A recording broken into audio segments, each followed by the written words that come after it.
Hey guys, welcome to Matt Tech. Today we'll be learning how to switch account in YouTube Music app, and now let's dive right in. Now to switch account in YT Music app, first open up your YT Music app on your phone. And after opening your YouTube Music app, on this interface at the top right corner of the screen, you can see your profile picture icon available for us. Tap on your profile picture icon at the top right corner of the screen and you land over here. Now you can see the switch account button available for us over here just above the settings.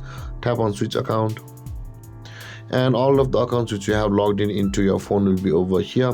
But if you want to log into a new account, you can tap on the plus button at the top right corner of the screen and you can go through the process of logging into your new Gmail account or your YouTube Music account over here. But if you want to just switch, let's go back. All of the accounts which you logged into your phone will be over here. Tap on the account which you want to switch on to on your YouTube Music app and you'll be switched over here like this, guys.